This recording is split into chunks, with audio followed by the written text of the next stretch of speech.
जो कांक्षा होती है वो कांक्षा होती है भोगों की। आगे समझ में नहीं है, कांक्षा और किसी चीज की नहीं होती है, कांक्षा केवल भोगों की होती है। आप बात समझे ना। तो सम्यक दृष्टि को भोगों की कांक्षा नहीं होती। कि क्या मतलब? कि सम्यक दृष्टि जो जीव होता है उसने ये जान लिया कि मैं पर को भोगता ही नहीं हूं। ख्याल में पॉइंट समझ में आया ना। श्रावकाचार्य जी में स्वामी समंतभद्र स्वामी ने 12 नंबर के श्लोक में निष्कांक्षित अंग की चर्चा की है। और वहां वो ये कहते हैं कि इंद्रिय जनित सुख में, इंद्रिय जनित सुख में सुख पने की आस्था रहित जो श्रद्धान भाव है, एक एक शब्द को पकड़ना जरा, वह अनाकांक्षा नाम का सम्यक्त्व का गुण भगवान ने कहा है। 12वें नंबर के श्लोक में श्री रतनकंठ श्रावकाचार्य में आचार्य समंतभद्र देव ने यह व्याख्या की है। क्या? फिर से बोल रहा हूं, इंद्रिय जनित सुख में सुख पने की आस्था, ये जो जीवों के अंदर में एक आस्था रहती है ना, विश्वास भरोसा रहता है कि किस बात का, कि ये सुख मिलता है, सुख आता है। कहां से आता है? इंद्रिय जनित विषयों में से आता है। मतलब कि जहां हमें मन का देखने को मिले, मन के अनुसार सुनने को मिले, मन के अनुसार खाने पीने के स्वाद लेने को मिले, मन के अनुसार सुगंध लेने को मिले, मन के अनुसार बाहर के स्पर्श मिले। आगे समझ में कि नहीं आगे? तो यानी और सुख है क्या? जो मैं मन से चाहता हूं वो हो जाए। और है क्या सुख? बोलो बताओ। मतलब अपने को इस बात को भी बहुत अच्छे से समझना है यहां पर भैया। क्या बोला? क्या धनपाल जी? माने सुख की परिभाषा क्या है जगत की? इंद्रिय सुख है क्या?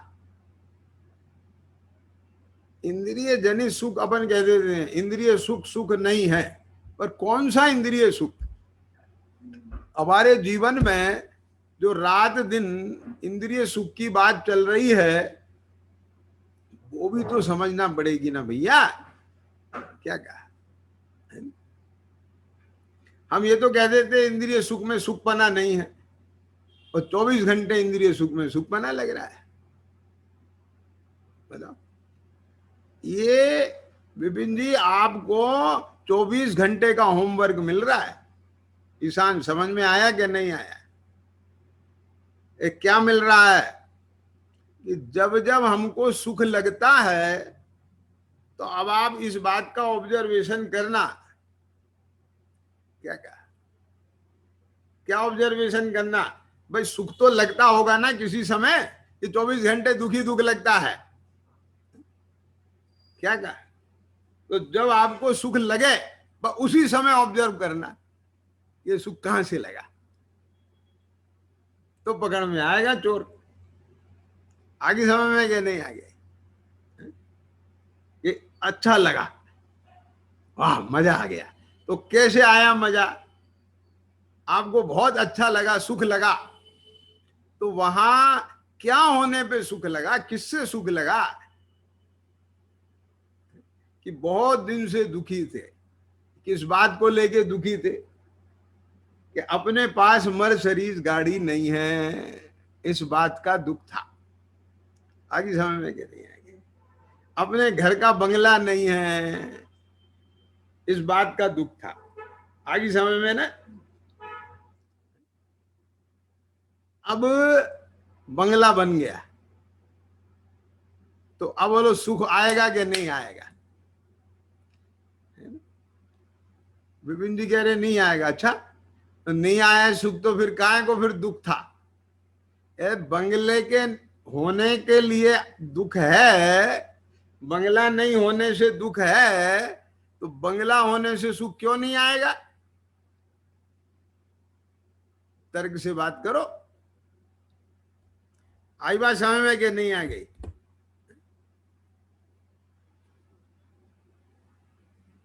तो इंद्रिय जनित सुख में सुख पने की आस्था। अब ये देखो पहले कि हमारे भीतर इंद्रिय जनित सुख में सुख पने की आस्था है या नहीं। परिभाषा याद करने से काम नहीं चलेगा, अपना रोग पकड़ने से काम चलेगा। हम निकांक्षित अंग की चर्चा कर रहे हैं, लेकिन इस चर्चा में भी प्रयोजन साधना है भैया। क्या कहा मैंने? आई समझ में क्या नहीं आ गई? नाटक देख रहे हैं हरिश्चंद्र राजा का, जीवन चरित्र पढ़ रहे हैं हरिश्चंद्र राजा का, लेकिन कुछ सीख भी तो लेना है ना उनके जीवन चरित्र से। और यदि सीख नहीं लेना हो तो हरिश्चंद्र का नाटक दिखाने की जरूरत क्या है? हरिश्चंद्र को अपना नाटक दिखाने की जरूरत नहीं है, अपने को हरिश्चंद्र का नाटक देखने की जरूरत है। कोई बात समझ में आया कि नहीं आया? ये मुद्दा बहुत मार्मिक बात कही है ये। विपिन जी क्या कह रहे हैं? राजा हरिश्चंद्र को 24 तीर्थंकरों को अपना जीवन चरित्र दिखाने की जरूरत नहीं है, हमको उनका जीवन चरित्र देखने की जरूरत है।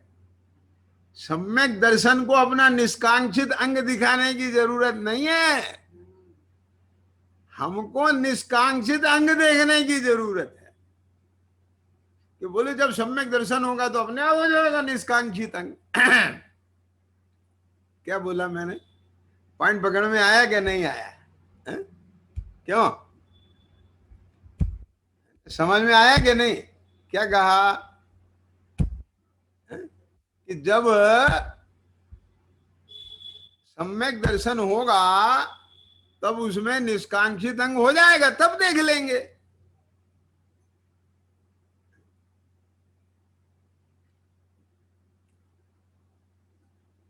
मतलब ये तो ऐसा हुआ कि 24 तीर्थंकर का चरित्र देखने की क्या जरूरत? जब अपन तीर्थंकर होंगे, जब अपना चरित्र बने ही जाएगा।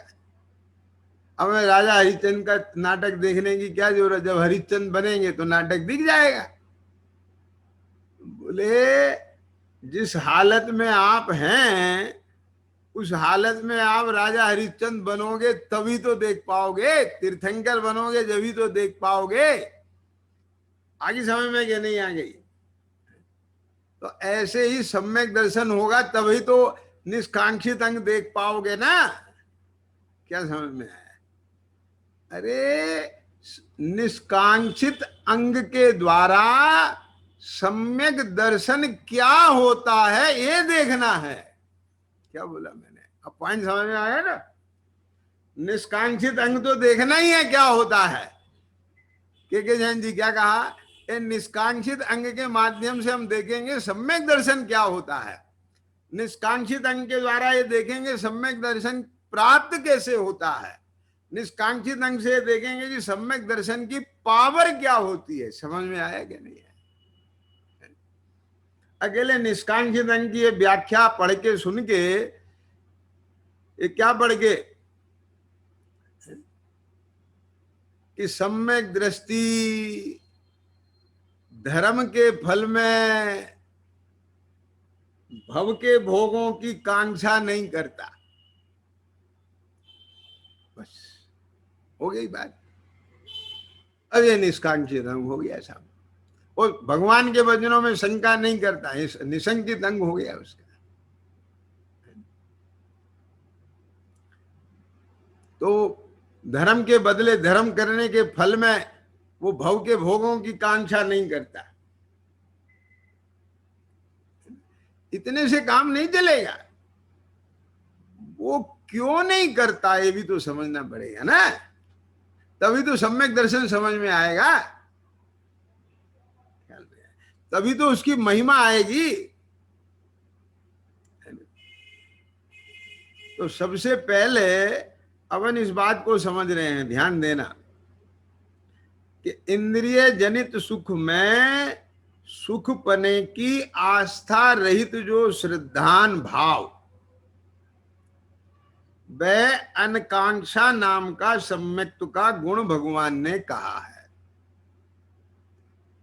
अब जैसे धर्म के लक्षण 10 हैं, विपिन जी क्या कहा, ऐसे ये सम्यक दर्शन के लक्षण 8 हैं भैया।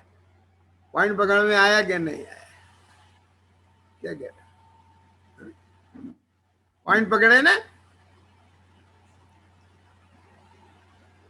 अब ध्यान देना जरा बात, इसका मतलब क्या है कि उत्तम क्षमा वो भी धर्म रूप है, उत्तम मार्दव भी धर्म है, उत्तम आर्जव भी धर्म है। ऐसे निशंकित भी सम्यक दर्शन है, निकांक्षित भी सम्यक दर्शन है। अब मैं इस एंगल से लूंगा ये सारी चर्चा है क्या के जैन जी, आपको एक नया रूप सुनने को मिलेगा इसमें। धनपाल जी क्या कह रहे हैं? ए भैया देखो क्या कह रहे हैं, सुनो। आस्था रहित जो श्रद्धान भाव, वह अनाकांक्षा नाम का सम्यक्त्व का गुण, क्या लिखा है? सम्यक्त्व का गुण भगवान ने कहा है। तो निसंकित भी सम्यक्त्व का गुण है, निकांक्षित भी सम्यक्त्व का गुण है, निर्वित चिकित्सा भी सम्यक्त्व का गुण है, और इन सब गुणों को मिला करके सम्यक दर्शन। आगे पॉइंट समझ में कि नहीं आगे? तो मैं आपसे पूछता हूं कि निसंकित अंग देखोगे तो सम्यक दर्शन दिखेगा क्या नहीं दिखेगा? निकांक्षित अंग देखोगे तो सम्यक दर्शन दिखना चाहिए कि नहीं दिखना चाहिए? आगे समझ में? तो पहले तो सम्यक दर्शन को अपन ने देखा, क्या देखा? तो पर द्रव्य से भिन्न आपकी रुचि सम्यक दर्शन है। क्या अब समझ गए ना? फिर क्या देखा? जीव अजीव तत्वरु आश्रव बंधरु संबर जानो, निर्जन मोक्ष कहे जिन तिनको ज्यों का त्यों है सोई समगित व्यवहारी। ख्याल में आ गया क्या नहीं आया? पॉइंट पकड़ में आया ना? क्या क्या?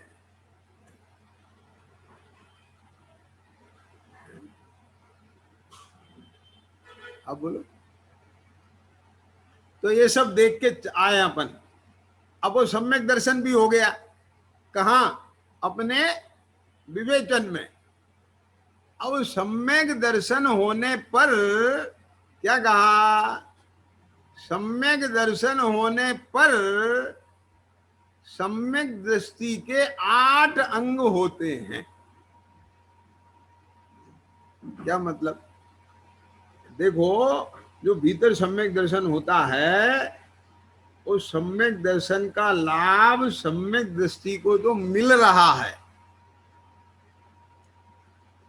क्या कहा? आगे समय में कि नहीं? लेकिन बाहर के लोगों को कैसे दिखेगी ये सम्यक दृष्टि है? के जैन जी क्या कहा? समझ में आया कि नहीं आया? अरे धर्म जिसके अंतर में प्रकट हुआ है, तो धर्म का आनंद तो उसे मिल ही रहा है, लेकिन कोई लक्षण भी तो होंगे कि ये जीव धर्मात्मा है। आगे समझ में क्या नहीं है?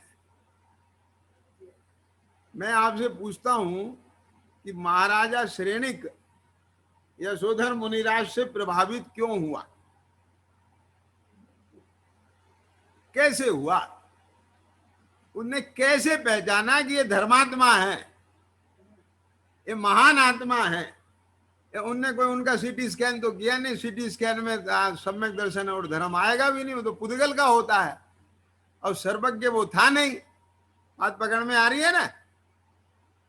तो लक्षण से ही तो पहचाना ना कि मैंने इनके ऊपर कुत्ते छोड़े, मरा हुआ सांप डाला, 3 दिन से चींटियां पूरे शरीर को खा रही हैं, और फिर भी ये अपने में स्थिर बैठे हैं, और मैंने इनके साथ इतना किया तो भी इन्होंने मुझे धर्म का आशीर्वाद दिया।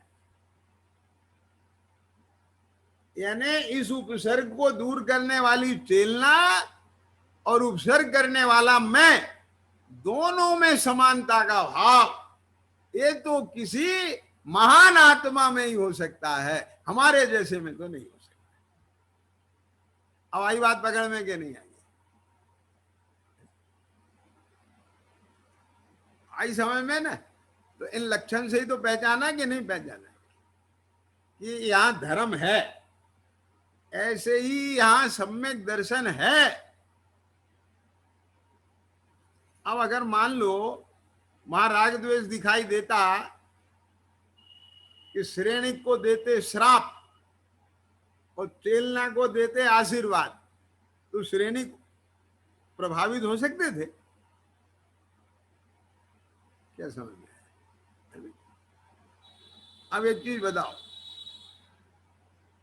कि यदि किसी के जीवन में शंका दिखाई दे, भगवान के वचनों में ही शंका दिखाई दे, जीवादि 7 तत्व के स्वरूप में शंका दिखाई दे, तो कैसे माने कि यहां पर इनकी श्रद्धा सम्यक है? बात समझ में आ रहा है कि नहीं आ रहा है? क्या चिद्रू? ऐसे ही किसी जीव के बाहर में भोगों की कांक्षा दिखाई देती है।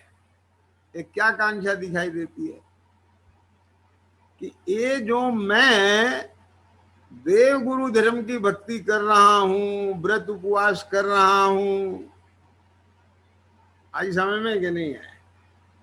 दया दान दे रहा हूं, पाल रहा हूं, ये सब कर रहा हूं, शास्त्र पढ़ रहा हूं, जितनी भी धर्म की प्रवृत्ति कर रहा हूं, इसके बदले में मुझे कोई मेरे मनोरथ की पूर्ति होवे। यदि ये लक्षण दिखता है तो वहां सम्यक दर्शन कैसे हो सकता है? आई बात समझ में कि नहीं आई? माने सम्यक दृष्टि के बाहर में शंका रूप दोष नहीं होता है, धर्म के फल में भोगों की कांक्षा रूप दोष नहीं होता। और सुनना, इंद्रिय सुख में सुख पने की आस्था नहीं होती। ये बात क्यों कह रहे हो अलग से? के जैन जी जरा पॉइंट पकड़ना। ये बात मैं इसलिए कह रहा हूं कि इंद्रिय सुख की अभिलाषा तो होती है, इच्छा तो होती है, ख्याल में आया ना? अविरत सम्यक दृष्टि के ज्यादा दिखाई देती है, देश वृत्ति की और कम दिखाई देती है, राग भाव होता हुआ दिखाई देता है। समझ में आया क्या नहीं आया? लेकिन जिन इंद्रिय सुखों की इच्छा दिखाई देती है, राग दिखता है, उन्हीं इंद्रिय सुखों में सुख पने की श्रद्धा नहीं होती। क्या कहे? तो फिर जब उनमें सुख पने की श्रद्धा नहीं होती तो फिर उन्हें चाहते क्यों हैं? ईशान, तुम्हें प्रश्न आया? ये आया? अब हमें तो पता नहीं आता है कि नहीं आता है, तुम पूछोगे तो पता चलेगा। क्या है ना? अब पूछते इसलिए नहीं हो कि पकड़ाई ना हो जाए कुछ। क्यों? अब पूछोगे तो भी पकड़ाई होगी, नहीं पूछोगे तो भी पकड़ाई होगी। इससे तो अच्छा है बिना पूछे की पकड़ाई से अच्छा है पूछने की पकड़ाई, कुछ तो मिलेगा ना पूछने से। फिर तो उसकी भी चर्चा मैं करूंगा, एक साथ सभी नहीं कह सकते ना, तो इसलिए आप बहुत धैर्य रखें, उसकी चर्चा भी मैं करूंगा। तो पॉइंट क्या चल रहा था कि निष्कांक्षित अंग माने इंद्रिय जनित सुख में सुख पने की आस्था रहित जो श्रद्धान, समझ में आ गया, उसका नाम है अनाकांक्षा नाम का सम्यक्त्व का योग। अब इस चर्चा से अपन कितने बात लेंगे, एक तो इंद्रिय सुख, दूसरा उसमें सुख पने की श्रद्धा आस्था,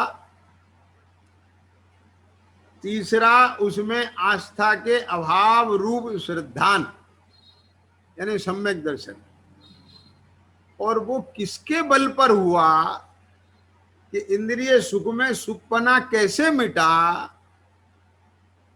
है ना। तो कहीं सुखपना लगा तो इसमें सुखपना नहीं है ये लगा, क्या बोला, बात पकड़ में आ रही है कि नहीं आ रही है। यानी असली हीरा निगाह में आ गया, उसकी पहचान हो गई, तो जो नकली में हीरे पने की अपने को कल्पना होती थी, अब होगी क्या, नहीं। ख्याल में आ गया क्या नहीं आया।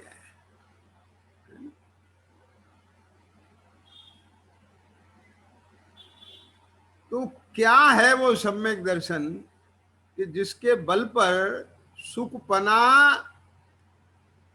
जहां सुख है वहां लगा, और जहां सुख नहीं है और सारे जगत को वहां सुख लगता है, वहां से सुखपना मिट गया।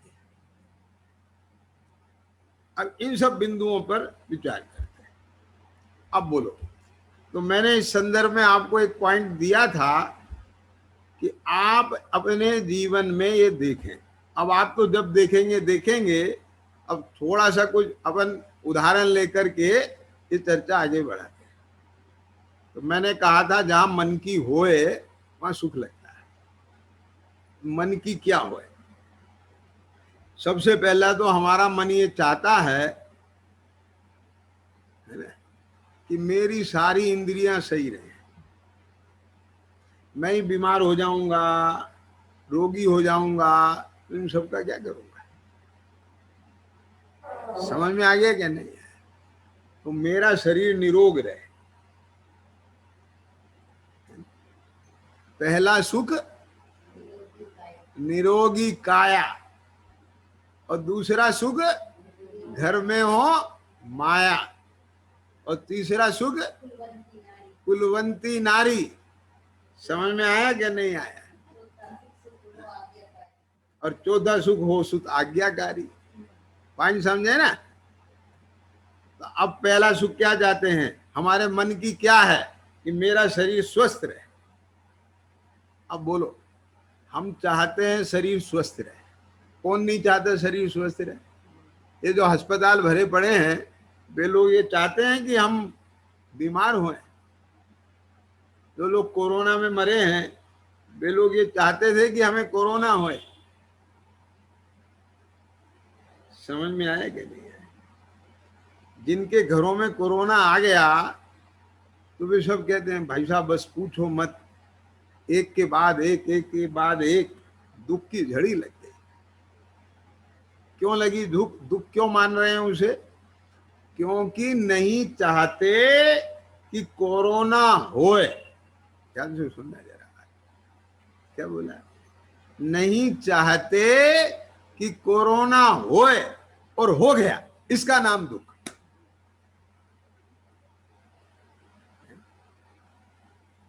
जो नहीं चाहते उसका होना दुख, और जो चाहते हैं उसका होना सुख।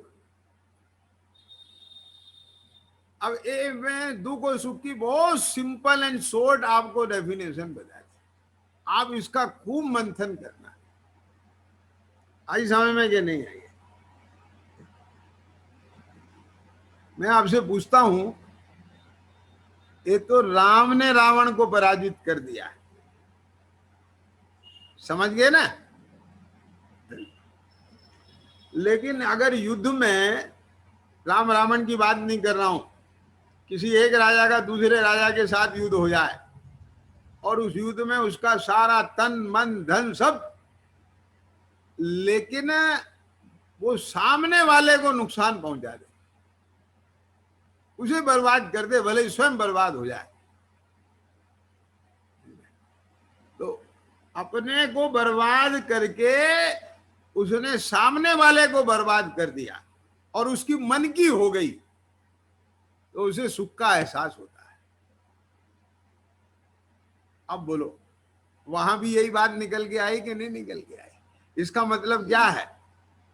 तन में सुख नहीं है, क्योंकि तन भी सारा छित विच्छित हो गया। मरते मरते उसने देख लिया कि मेरे मरने से पहले मैंने उसे मार दिया, वो मर चुका है, तो बस हो गई सुख की अनुभूति, मेरी इच्छा पूरी हो गई, मेरे मन की बात पूरी हो गई। सुनना जरा ध्यान से। तो पहली बात कि है ना, निरोगी काया, तो अब काया ही नहीं बच रही ना, तो भी काया के नष्ट होने पे भी सुख होता हुआ दिख रहा है। क्या समझ में? और दूसरा सुख क्या है? घर में हो माया, और सारा पैसा मुकदमे में लगा दिया, सारा पैसा लड़ाई में लगा दिया, कर्जा भी कर लिया, उसका कोई दुख नहीं है, बस सुख इस बात का है मैंने उसे बर्बाद कर दिया। तब बोलो, तो वो सुख कहां से आया? पैसे के आने से कि पैसे के जाने से? ना आने से, ना जाने से, मन की होने से। आगे समझ लीजिए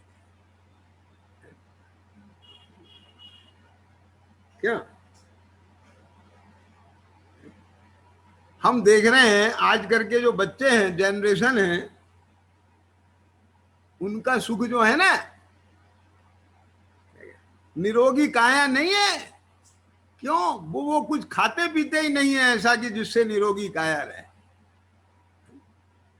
ये तो सब फास्ट फूड खाते हैं और वे डॉक्टर के जाते हैं, लेकिन बहुत सुखी है, उन्हें बहुत अच्छा लगता है, शरीर को बर्बाद करके भी अच्छा लगता है। तो क्यों लगता है? क्योंकि उनके मन की हो रही है। आज समझ में ये नहीं आएगी?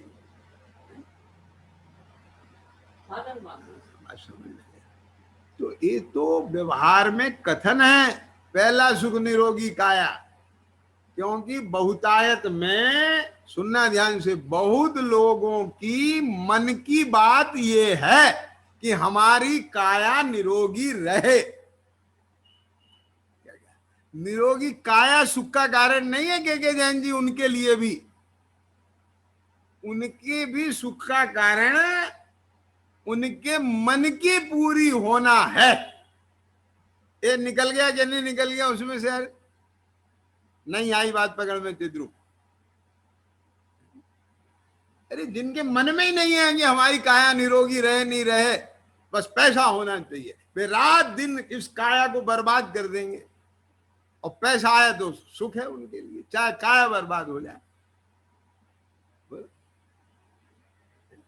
वे व्यसनों में पड़ जाते हैं, बीड़ी सिगरेट पीते हैं, शराब पीते हैं, और काया बर्बाद हो जाती है, गुटखा खाते हैं, तंबाकू खाते हैं, और उनके मन की चल रही है तो वो सुख का अनुभव करते हैं।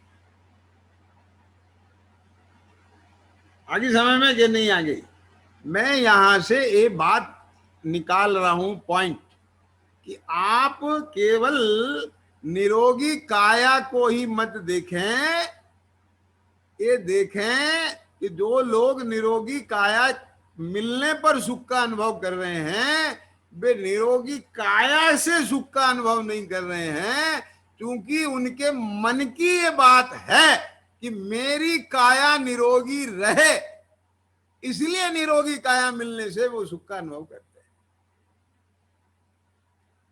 ये समीकरण पकड़ में आई कि नहीं आई? पहले तो ये बोलो। नहीं आई तो फिर आगे का कुछ समझ में नहीं आएगा।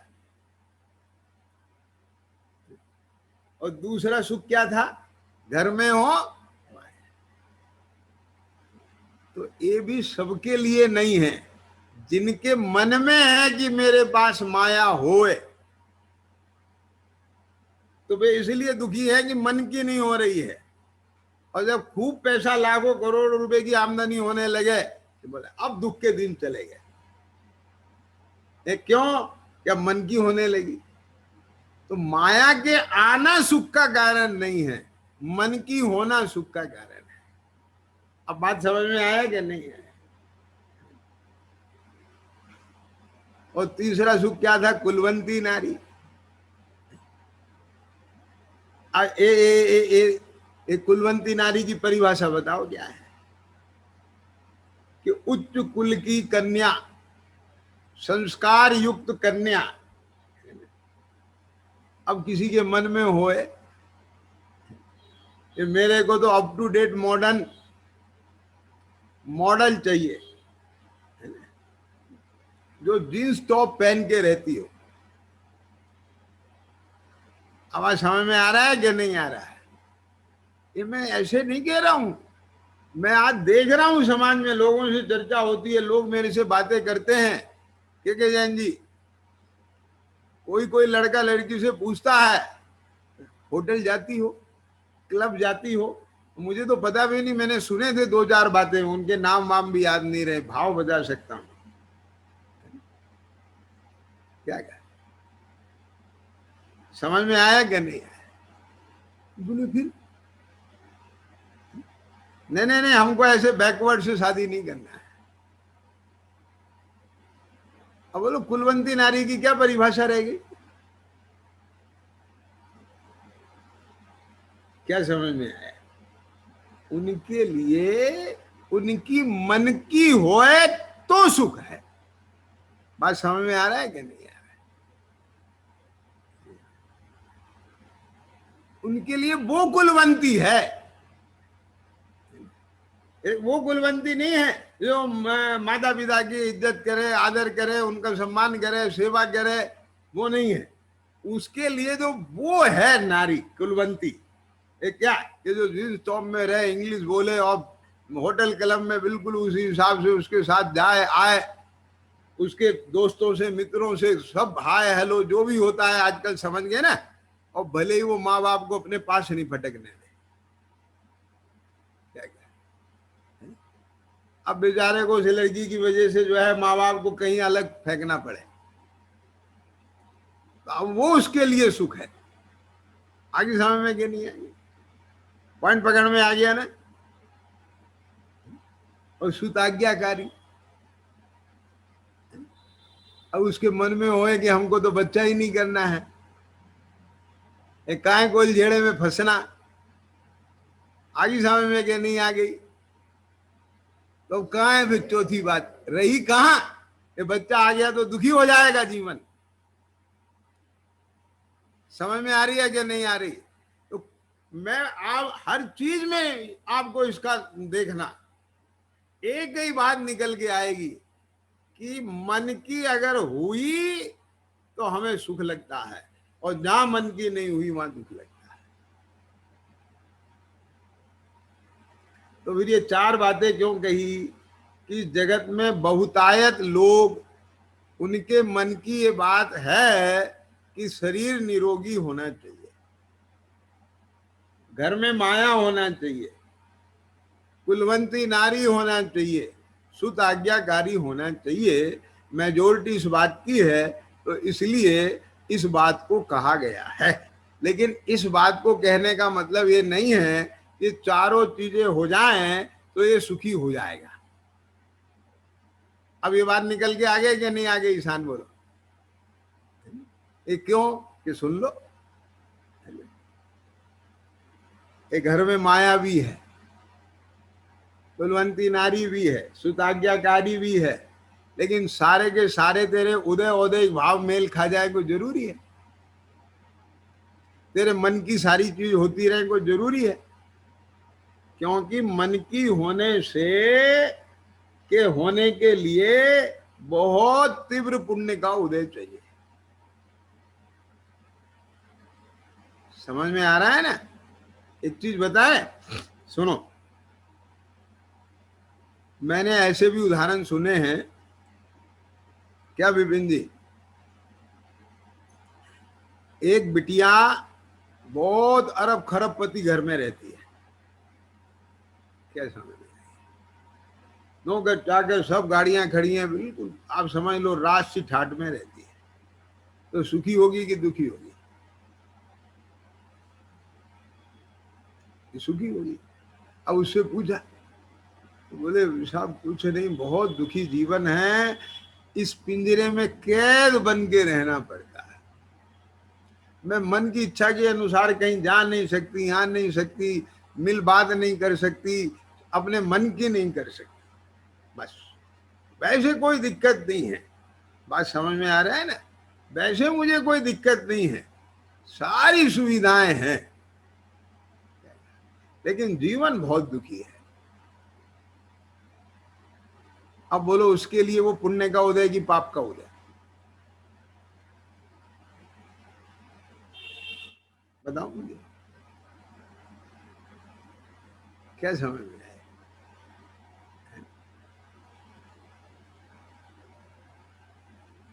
आप समझ गए ना? आपके अनुकूल जहां सामग्री मिले वो आपके लिए पुण्य का उदय है, और नहीं अनुकूल सामग्री मिले तो पाप का उदय है। क्या ख्याल में आ गया? बोलो। मुझे आप एक चीज बताओ कि आदिनाथ स्वामी 6 महीने तक आहार के लिए निकले थे, तो सब लोग खड़े थे ना, राजा चक्रवर्ती सब खड़े थे कि नहीं खड़े थे? और सब लिए खड़े थे। तो बताओ उनके पाप का उदय कि पुण्य का उदय?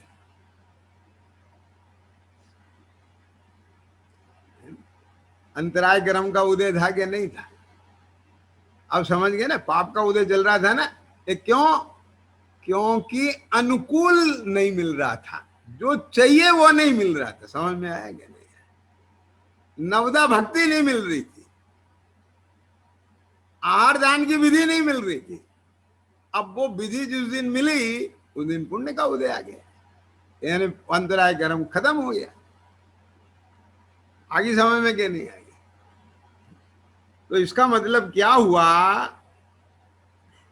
ये सुनना ध्यान से जरा, कि ये जो आप सुख चाहते हो, जिसे आपने सुख नाम दिया है, कि वो सुख किसका नाम है? कि अपने मन की होना, वो हमें सुख लगता है। आई बात समझ में? और हम अपने मन की क्या चाहेंगे? अब एक और तात्विक बात सुन लेना जरा। इस जीव को अनादि काल से इंद्रिय ज्ञान है। क्या बोला? कौन सा ज्ञान है? इंद्रिय ज्ञान है। अच्छा, और इंद्रियों का विषय कौन है? रूपी। अच्छा, तो अनादि काल से परिचय किसका? रूपी का कि अरूपी का? और इसने अपने मन का इस्तेमाल किसके लिए किया? रूपी के लिए किया, क्योंकि अरूपी आत्मा की बात तो इसने ना कभी सुनी, ना परिचय की, ना अनुभव की। तो इसलिए आत्मा के आश्रय से प्रकट होने वाला सुख, उसका तो इसे परिचय ही नहीं है। क्या कहा? आत्मा के आश्रय से उत्पन्न होने वाला जो सुख है, स्वभाव के स्वरूप के आश्रय से उत्पन्न होने वाला जो सुख है, उसकी तो इसे खबर ही नहीं है, क्योंकि अनादिकाल से इंद्रिय ज्ञान है। और इंद्रिय ज्ञान का मतलब इंद्रियों सहित है ये जीव।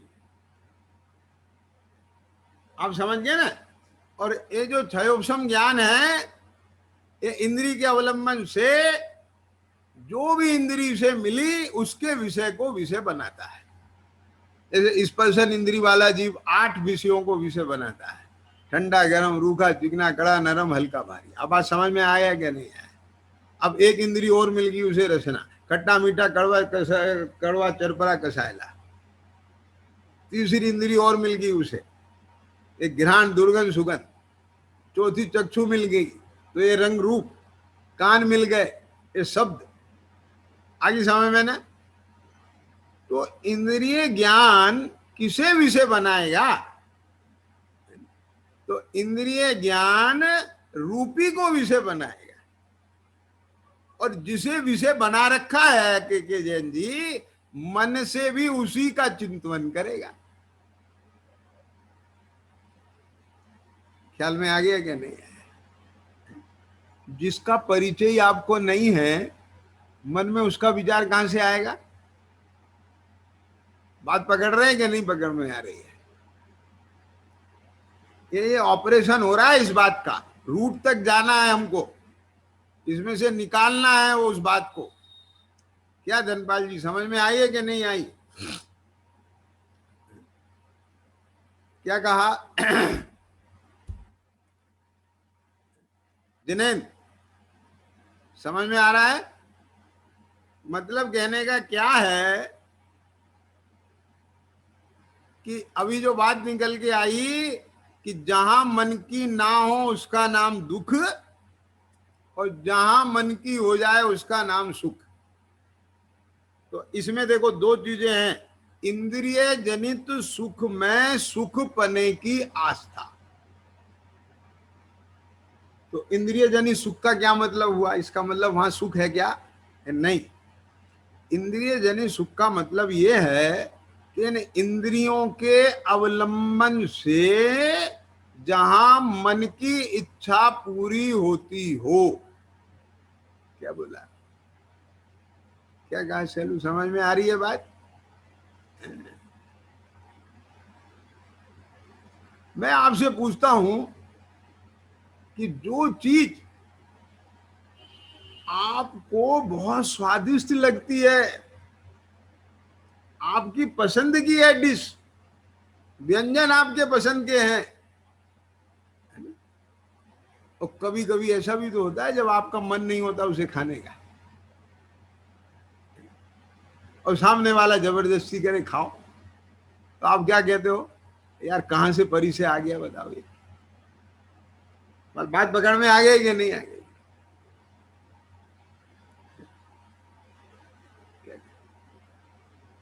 सर्दियों में धूप बहुत अच्छी लगती है, आपका मन ना हो तो। एयर कंडीशन बहुत अच्छा लगता है, एक कभी कभी जब मन ये कहता है भैया बंद कर दो, अच्छा नहीं लग रहा, आपने सुहा नहीं रहा है। अब बात पकड़ में आया कि नहीं आया? क्या बोला मैंने? आई समझ में ना? क्या कहा? तो इससे क्या बात निकल के आई कि उसमें उस समय आपको क्या लग रहा है, यानी इंद्रिय ज्ञान के जो विषय हैं, सुनना ध्यान से। इंद्रिय सुख को डिफाइन कर रहे हैं अपन के जैन जी। क्या कह रहे हैं? इंद्रिय ज्ञान के विषय, उन विषयों में अच्छा लगना, यानी मन के अनुरूप उसकी पूर्ति हो जाना विकल्प की। क्या चिद्रूप? बात पकड़ में आ रही है ना? ये मन कैसे जाता है? तो वहां मन के अवलंबन से उसको विचार चलते रहते हैं। आगे समय में कि नहीं आगे? तो विचार काहे के चलेंगे कि जिसके फोटो खींचे होंगे। आ रहा है समझ में कि नहीं आ रहा है? और इसमें भी बहुत सारी चीजें हैं, है ना। मैंने इन सब में बहुत समीप जाकर के अनुमान बनाया है कि क्या ऐसा क्यों हो जाता है के जैन जी कि जिसके फोटो आपने अनुकूलता के खींच रखे हैं तो वो प्रतिकूल कैसे बन गया? ऐसे नहीं बन गया। बहुत सारी चीजें हैं, क्योंकि कई चीजें मिलने से चूरन बनता है। क्या समझ में आ गया? है ना? क्या क्या? अकेला मन एक ही विषय में थोड़ी काम करता है।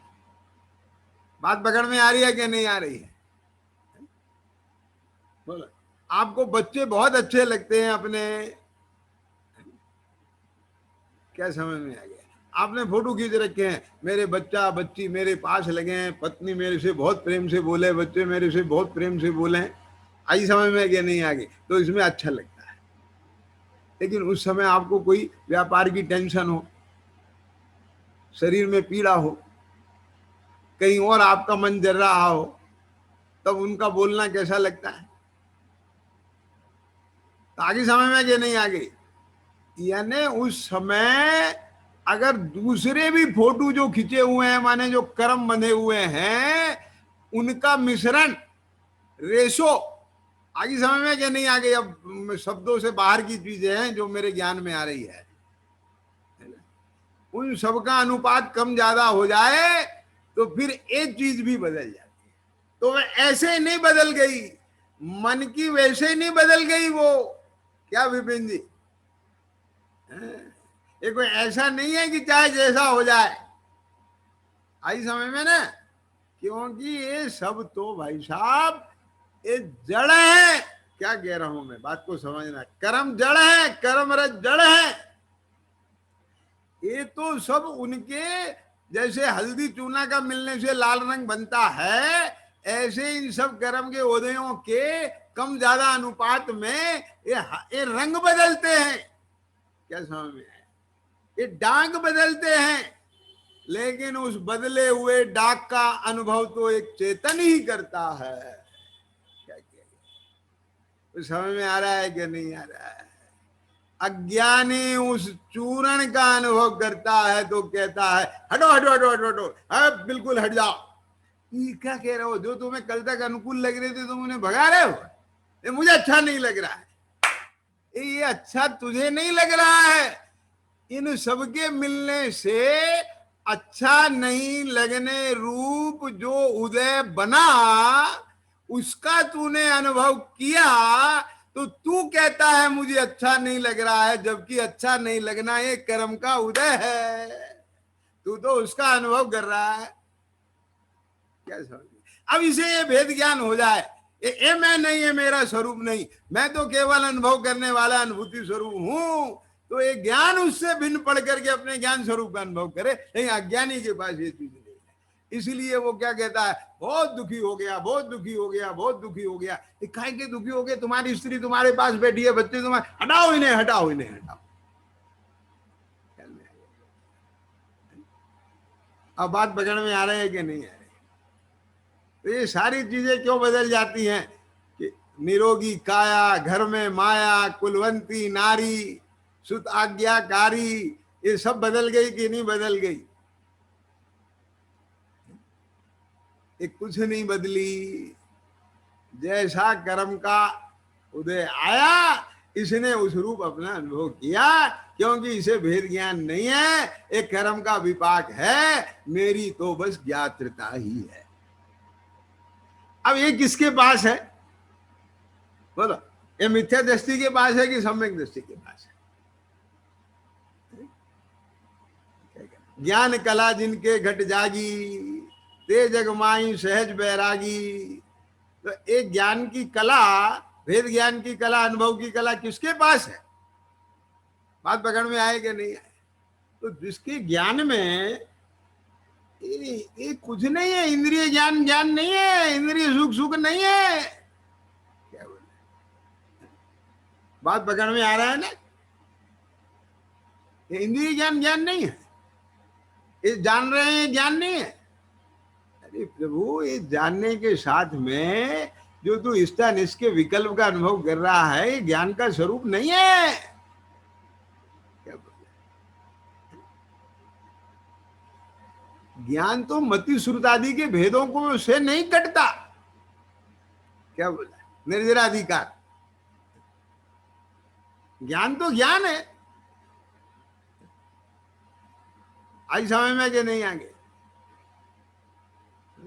इंद्रिय ज्ञान, अतीन्द्रिय ज्ञान, ज्ञान तो ज्ञान है, लेकिन जब वो ज्ञान इंद्रियों के माध्यम से प्रवर्त रहा है, तो वहां पर कैसा होके प्रवर्त रहा है ये विचार कर। बात पकड़ में आ रहा है कि नहीं आ रहा है? क्या समझ में आया? और जब वो इंद्रिय के विषय ज्ञान का के बनेंगे, तो बाय डिफॉल्ट ये मन उसमें स्थान इसका विकल्प किए बिना रहेगा नहीं, और उसका विकल्प होगा। तो सुनना ध्यान से, कि जितना मन के अनुसार होगा तो उसमें सुख नामक ये पुद्गल का कार्य है, और ये दुख भी पुद्गल का कार्य है। जैसे शीत उष्ण पुद्गल की पर्याय हैं, ऐसे सुख दुख भी पुद्गल की पर्याय है।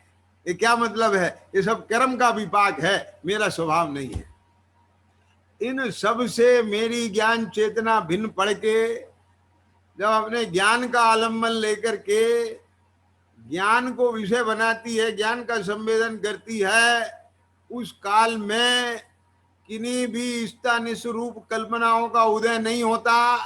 तो उन विकल्पों के अभाव में जो शांतता आती है, स्थिरता आती है, वितरागता आती है, उसे चाहे जो नाम से कहो, राग द्वेष के अभाव रूप कहें तो उस वेदन का नाम वितरागता है, क्रोध के अभाव से कहें तो क्षमा है, मान के अभाव से कहें तो मार्दव है। आई समझ में कि नहीं आ गई? कांक्षाओं के अभाव से कहें तो निकांक्षित है, शंका के अभाव से कहें तो निशंकता है।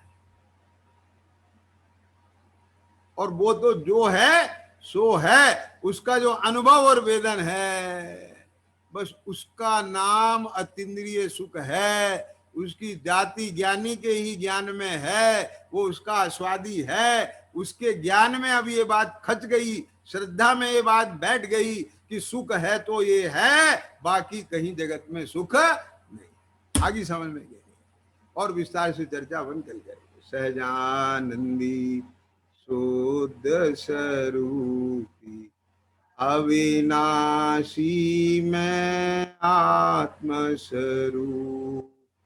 सहजानंदी